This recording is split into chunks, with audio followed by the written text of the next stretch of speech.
Hello, आप सभी का फिर से स्वागत है कर्नोमैटिक्स प्लेटफॉर्म पर, जहां हम आपको सीयूईटी की कंप्लीट प्रिपरेशन करवा रहे हैं। और आज हम सीयूईटी अप्लाइड मैथ्स में इसका सिलेबस चेक करेंगे। देखो बेटा, सिलेबस डिकोड हम इस तरीके से करेंगे, क्योंकि जैसा कि आपको मैंने पहले भी बताया है, CUET applied maths domain subject आप लोग तो दे ही रहे हैं, लेकिन आपसे जो पहले वाला बैच था वो भी अपना कॉलेज अपग्रेड करने के लिए दे रहा है।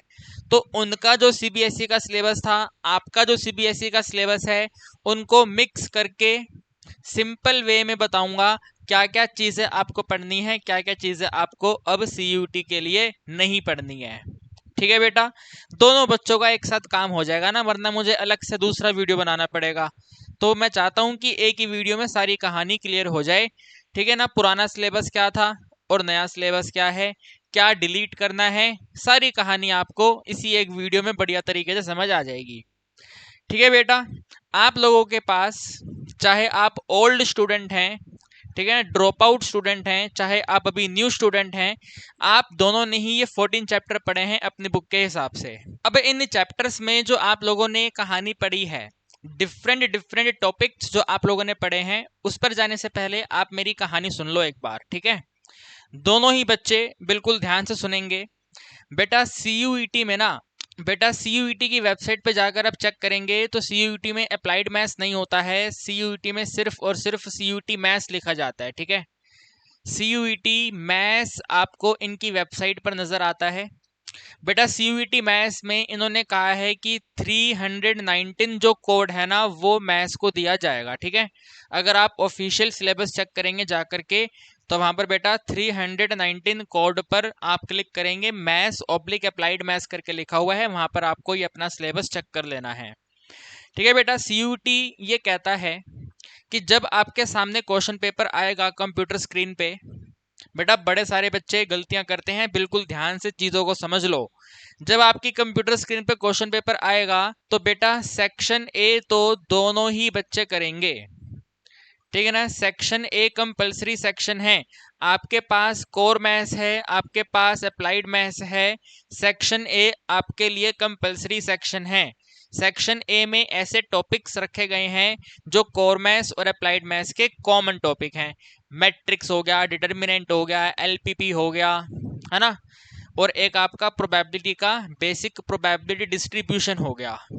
ठीक है, वो वाले कॉमन टॉपिक्स हैं। तो वो कॉमन टॉपिक्स में से क्वेश्चन आप दोनों को करने हैं। ठीक है बेटा, जब एक कॉमन टॉपिक के बाद आप आगे बढ़ते हैं, तो जब एग्जाम स्टार्ट हो रहा होता है तभी आपको अपना मीडियम सिलेक्ट करना होता है। डेफिनेटली इंग्लिश मीडियम है, लेकिन कई बच्चे गड़बड़ कर देते हैं, वो हिंदी मीडियम सिलेक्ट कर देते हैं। तो ध्यान से कंप्यूटर स्क्रीन का एक एक वर्ड देख करके टिक करना। मीडियम आपका इंग्लिश रहेगा।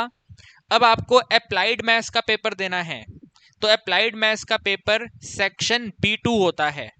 सेक्शन ए दोनों के लिए है, सेक्शन बी में सेक्शन B1 और B2 है।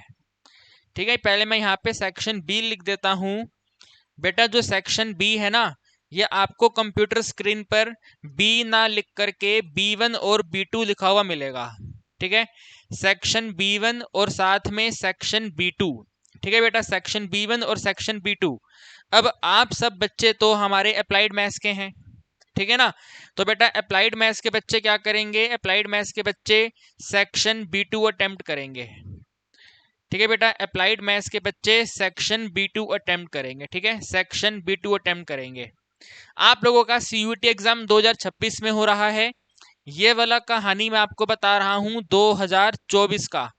2024 में B1 B2 करके आता था, तो उन्होंने B2 सिलेक्ट करा, पेपर दिया।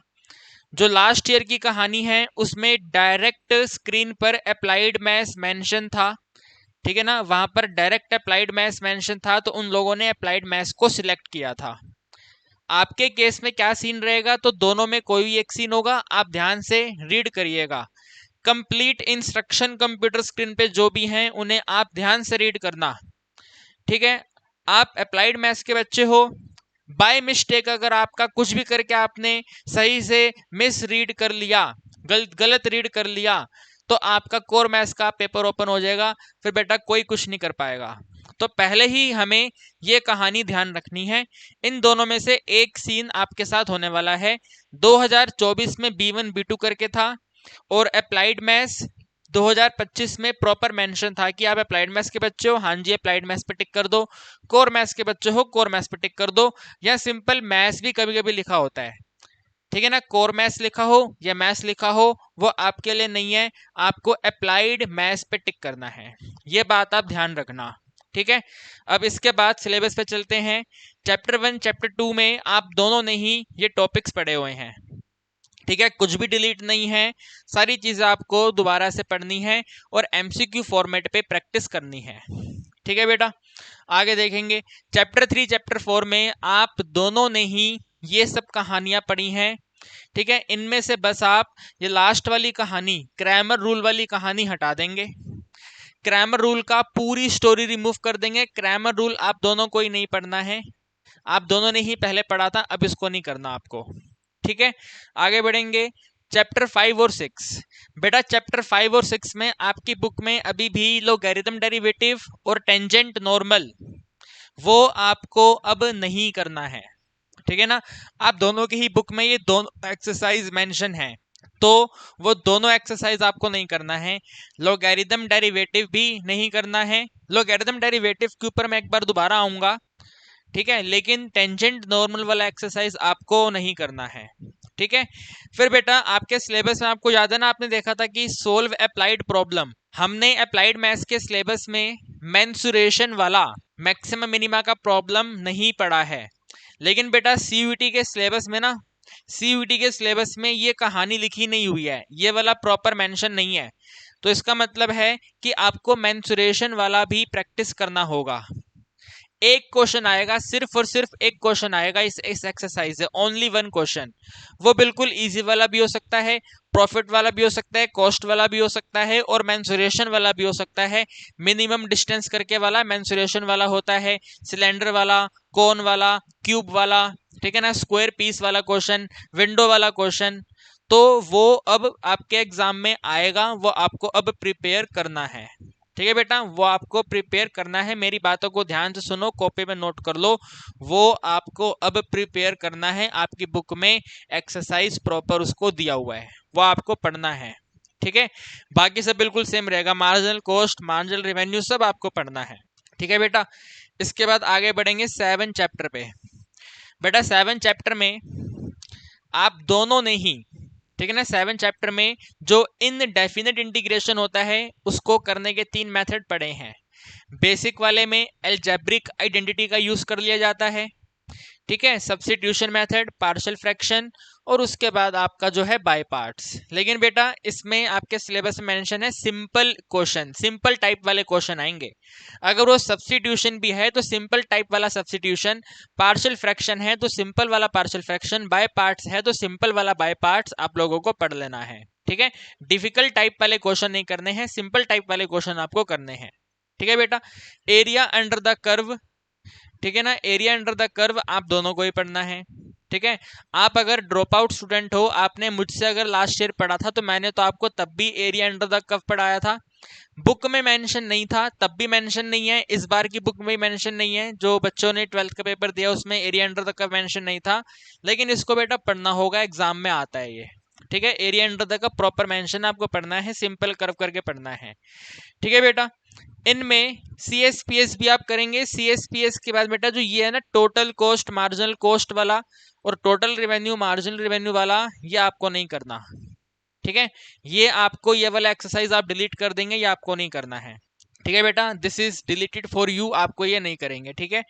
और यहाँ पे जो डेफिनेट इंटीग्रेशन की कहानी है, ठीक है ना बेटा, डेफिनेट इंटीग्रेशन जो है वो तो आप पढ़ोगे ही पढ़ोगे, है ना। ये area under the curve definite integration में आ गया है, तो डेफिनेट इंटीग्रेशन वाली कहानी आप इधर पढ़ोगे, ठीक है बेटा। डेफिनेट इंटीग्रेशन जहाँ पे लिमिट्स का यूज किया जाता है वो वाला पढ़ोगे। इनफैक्ट इसकी प्रॉपर्टीज भी आपको पढ़नी है बच्चों, ठीक है। आपके टाइम पर ये डिलीटेड थी, लेकिन CUET के लिए आपको पढ़ना होगा प्रॉपर्टीज ऑफ डेफिनेट इंटीग्रेशन, जो एक्सरसाइज हमारी बुक में मेंशन है वो आपको पढ़ना है, जो मैंने आपको डिलीट करवा दिया था ना बेटा वो आपको पढ़ना है, ठीक है, ये आपको पढ़ना पड़ेगा। चैप्टर नंबर 8 में से बेटा चैप्टर नंबर 8 में से सिंपल हमने ऑर्डर डिग्री पढ़ा है, बिल्कुल सिंपल टॉपिक है, ठीक है ना। ऑर्डर डिग्री, डिफरेंशियल इक्वेशन का ऑर्डर डिग्री क्या होगा, डिफरेंशियल इक्वेशन को बनाएंगे कैसे, और डिफरेंशियल इक्वेशन को सॉल्व करने के लिए सिर्फ एक मेथड अब आपको पढ़ना है, वेरिएबल सेपरेबल मेथड, ठीक है। वेरिएबल सेपरेबल मेथड आप लोगों की बुक में लीनियर डिफरेंशियल इक्वेशन भी है, ग्रोथ डीके मॉडल भी है, वो नहीं पढ़ना है, डिलीट कर दो जाकर उसको, ठीक है बेटा, उसको आप डिलीट कर दो, ठीक है बेटा। Come to probability 1। तो प्रोबेबिलिटी में बेसिक वाला प्रोबेबिलिटी तो कॉमन सेक्शन ए में आएगा, बाकी पॉजिटिव डिस्ट्रीब्यूशन, नॉर्मल डिस्ट्रीब्यूशन वो और बायनॉमियल डिस्ट्रीब्यूशन आपका सेक्शन B2 में आएगा, अप्लाइड मैथ्स वाले सेक्शन में आएगा। तो प्रोबेबिलिटी में कुछ भी डिलीट नहीं है, आपको पढ़ना ही पढ़ना है, ठीक है बेटा। टाइम सीरीज चैप्टर आपका, टाइम सीरीज में जो कैलकुलेटिव वाले क्वेश्चन है वो बहुत बड़े बड़े लेवल पे नहीं आएंगे, छोटे छोटे लेवल पे एमसीक्यू फॉर्मेट पे एमसीक्यू की ही प्रैक्टिस करना आप, ठीक है। बड़े बड़े लेवल वाले क्वेश्चन की प्रैक्टिस मत करना, इतना बड़ा डेटा दिया हुआ है उसका 5 ईयर मूविंग एवरेज करना है, इतना बड़ा क्वेश्चन नहीं बनेगा। बट यस, मेथड्स के ऊपर क्वेश्चन जरूर होता है, वो भी बेसिक लेवल वाला होता है, इजी लेवल वाला होता है, ठीक है, टेंशन नहीं लेनी है आपको, ठीक है। ये आपका चैप्टर टाइम सीरीज हो गया बेटा। इन्फ्रेंशियल स्टैट्स में आप लोगों की बुक में 2 सैंपल टेस्ट और जेड टेस्ट दिया हुआ है, उसको हटा दो, उसको डिलीट कर दो, ठीक है ना। सीयूईटी ने भी सिलेबस अपडेट कर दिया है, सिर्फ 1 सैंपल टेस्ट आपके एग्जाम में आएगा, और 1 सैंपल टेस्ट में भी आप लोगों से टी टेस्ट की वैल्यू पूछी जाएगी, सारा डेटा गिवन रहेगा, टी टेस्ट की वैल्यू बताइए, ठीक है। तो 2 सैंपल टी टेस्ट आपको यहाँ पे नहीं करना है, बाकी आपने जेड टेस्ट भी पढ़ा, आपकी बुक में दिया हुआ है, वो भी आपको नहीं करना है, ठीक है बेटा। बाकी कॉन्फिडेंस इंटरवल पे जो बेसिक टाइप वाला क्वेश्चन होता है ना, जहाँ पे हम कहते हैं कि कॉन्फिडेंस इंटरवल जो बनता है वो सैंपल मीन माइनस एमओई और सैंपल मीन प्लस एमओई करके बनता है, सिर्फ उतनी वैल्यू तक ही उसको करना है, आगे टेस्ट अप्लाई करने के बाद जो इंटरवल फाइंड होता है ना, वो आपको नहीं करना। आपको एक पर्टिकुलर रेंज गिवन है, उस पर्टिकुलर रेंज का यूज करके सैंपल मीन क्या होगा, मार्जिन ऑफ एरर क्या होगा, सिर्फ वही आपको करना है, और उससे ऊपर वाली बात नहीं करनी, ठीक है बेटा। 12-13 चैप्टर आपका फाइनेंशियल मैथ्स है बेटा। फाइनेंशियल मैथ्स में, ठीक है, जो ड्रॉप आउट स्टूडेंट हैं उनको ये बॉन्ड्स वाला टॉपिक पढ़ना पड़ेगा, आपके सिलेबस में से बॉन्ड्स वाला टॉपिक डिलीटेड था। जो करंट ईयर के स्टूडेंट हैं उन्होंने तो बॉन्ड्स को पढ़ लिया है, सीख लिया है, समझ लिया है, सीयूईटी ने भी इनको ऐड कर दिया है। लेकिन बेटा जो ड्रॉप आउट वाले स्टूडेंट्स हैं उनमें ये टॉपिक नहीं था, तो आपको अब ये पढ़ना होगा, ठीक है बेटा, ये आपको पढ़ना होगा, ठीक है बेटा। आगे आपका last chapter number 14, last chapter number 14 में ग्राफिकल बेस्ड क्वेश्चन हमें एग्जाम में देखने को मिलते हैं। ग्राफ आपको बना करके दिया होता है, उसमें कॉर्नर पॉइंट मेथड अप्लाई करके मैक्सिमम वैल्यू मिनिमम वैल्यू आपको फाइंड करनी होती है। बेसिक टाइप ऑफ क्वेश्चन आता है, थ्योरी बेस्ड क्वेश्चन आता है, इजी टाइप रहता है, ज़्यादा डिफिकल्ट वाली कहानी नहीं होती है, ठीक है बेटा। इसमें अब मैं आपको अलग से अगर डिलीट और वो बताऊं तो मैंने यहाँ पे बेटा अलग से मेंशन कर दिया है, ठीक है, यहाँ पर मैंने अलग से मेंशन कर दिया है, रेड का मतलब डिलीट है ये। तो क्या डिलीट है, क्रैमर रूल डिलीट है, 2 सैंपल टी टेस्ट डिलीट है, ग्रोथ डीके मॉडल डिलीट है, लीनियर डिफरेंशियल इक्वेशन डिलीट है, टोटल कॉस्ट मार्जिनल कॉस्ट जब गिवन होता है वो डिलीट है, टोटल रेवेन्यू फाइंड करना जब मार्जिनल रेवेन्यू गिवन होता है वो डिलीट है। आपकी बुक्स में दोनों, चाहे ड्रॉप आउट वाले बच्चे हैं चाहे लास्ट ईयर वाले बच्चे हैं, iso profit iso cost method last exercise of the LPP वो भी डिलीट है, नहीं करनी है, ठीक है। यहाँ पर एक हम लिखना भूल गए हैं, आपकी बुक में टेंजेंट नॉर्मल गिवन है, उसको भी नहीं करना है, ठीक है बेटा। आपकी बुक में टेंजेंट नॉर्मल दी गई है, टेंजेंट नॉर्मल को भी नहीं करना है, ठीक है बेटा। अब आप देखो, मैंने आपको पहले तो कहा कि जो लॉगरिथम डेरिवेटिव है वो नहीं करना, लेकिन बेटा जो कॉमन सेक्शन है ना आप दोनों का, कोर मैथ्स वालों का और अप्लाइड मैथ्स वालों का, जो कॉमन सेक्शन है, जो सेक्शन ए है, उसमें 2-4 बार ये डेरिवेटिव देखने को मिल जाता है। आपके वाले सेक्शन में नहीं होगा, कॉमन वाले सेक्शन में अगर डिफरेंट डिफरेंट करके 20 सेट्स आए हैं तो 3 या 4 सेट में 20 में से 3 और 4 सेट में एक क्वेश्चन इस टॉपिक का होता है, बेसिक लेवल पे होता है, तो इसको आप देख लेना एक बार, ठीक है। ज्यादा हाई फाई वाले क्वेश्चन मत करना, ठीक है। लॉगरिथम डिफरेंशिएशन वाली एक्सरसाइज अब ओपन करना, और उसमें से बेटा प्रूविंग बेस्ड क्वेश्चन गिवन है, ठीक है बेटा, उनमें बेटा जी प्रूविंग बेस्ड क्वेश्चन गिवन है, तो बेटा प्रूविंग बेस्ड क्वेश्चन आप लोगों को सीख लेने हैं। ठीक है, प्रूविंग बेस्ड क्वेश्चन आपको फोकस करता हुआ देखना है। बेसिक प्रूविंग बेस्ड क्वेश्चन आपको सीख लेने हैं, वो एग्जाम में आते हैं।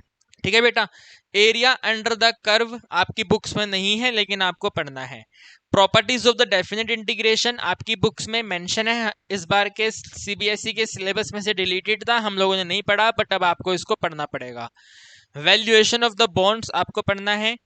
ठीक है, कैलकुलेशन ऑफ द रिटर्न्स, ये रिटर्न्स वाला टॉपिक आप लोगों ने डिलीट कर दिया था लेकिन अब इसको पढ़ना है। ठीक है, रिटर्न्स की calculation, nominal rate of return, effective rate of return कैसे कैलकुलेट होती है, ये आपको नया सीखना होगा। फाइनेंशियल मैथ्स में ये दो टॉपिक्स आपको नए सीखने हैं, इसको पढ़ना है। ठीक है बेटा, so this is your applied maths का सिलेबस।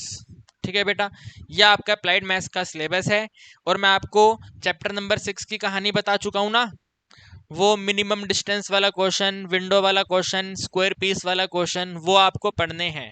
ठीक है, मेंसुरेशन वाले क्वेश्चन जो होते हैं मैक्सिमम मिनिमा के, वो आपको बेटा इस बार स्टडी करना है। सीयूईटी में एक क्वेश्चन आता है, 1 क्वेश्चन। ठीक है ना, और आपको तो पता है सीयूईटी के पेपर में चॉइस बिल्कुल है ही नहीं, क्वेश्चन या तो करना है या तो लीव करना पड़ेगा, देयर इज नो चॉइस, या तो आप करो या तो आप उसको लीव कर दो। ठीक है, तो उन क्वेश्चन की प्रैक्टिस आप कर लेना। ठीक है बेटा, सो बेटा दिस इज योर सीयूटी का सिलेबस। ठीक है, जो बातें बताई हैं बेटा, आप एक रजिस्टर बनाइए और वहां पर सारी बातों को नोट करिए। ठीक है, सिलेबस पूरा उस पर नोट कर लो, क्या डिलीट है, क्या डिलीट नहीं है, क्या नया है, क्या पुराना था, सब चीजें आप नोट कर लो। एक प्रॉपर सीयूटी का रजिस्टर बनाइए, उस के ऊपर लिखिए CUET applied maths by Karan sir. ठीक है ना, फ्रंट पेज पे अपना नाम लिखिए, नेक्स्ट पेज पे लिखिए CUT applied maths by Karan sir, और उसमें फर्स्ट ऑफ फट से अप्लाइड मैथ्स का सिलेबस जो अभी मैंने आपको दिखाया है, इसको आप नोट कर लो, क्या पढ़ना है, क्या डिलीट है, सारी चीजें नोट कर लो। ठीक है, अब मैं आपको शायद कल या आज इवनिंग में complete planner, complete road map दूंगा, किस तरीके से स्टडी करनी है, और फिर हम और आप मिलकर यूट्यूब पर लाइव क्लासेस के थ्रू पढ़ना स्टार्ट कर देंगे। जैसे हमने अप्लाइड मैथ्स क्लास 12th में लास्ट 12 डेज में तूफानी तरीके से पढ़ करके जानदार शानदार वाला पेपर दिया था, वैसे ही इस बार भी लाइव पढ़ेंगे। ठीक है, टाइमिंग वगैरह, कंप्लीट रोड मैप वगैरह, कंप्लीट प्लानर आपको मैं आज शाम को दे दूंगा। ठीक है, वो प्लानर, वो रोड मैप भी आप अपने रजिस्टर में नोट कर लीजिएगा, उसी प्लानर के हिसाब से हम लोग फिर अप्लाइड मैथ्स की प्रिपरेशन को स्टार्ट कर देंगे। आप लोगों को लाइव आना है, पढ़ना है, बल्कि आप और मैं दोनों मिलकर ये काम करेंगे। ठीक है बेटा, सो अभी क्या काम है, बस आप अप्लाइड मैथ्स का सिलेबस एक कंप्लीट नए रजिस्टर पे लिख लो जाकर कि ये हमें पढ़ना है और ये डिलीट है, ये हमें नहीं पढ़ना है। सिर्फ आज आप इतना काम कर लो। ठीक है, ओके।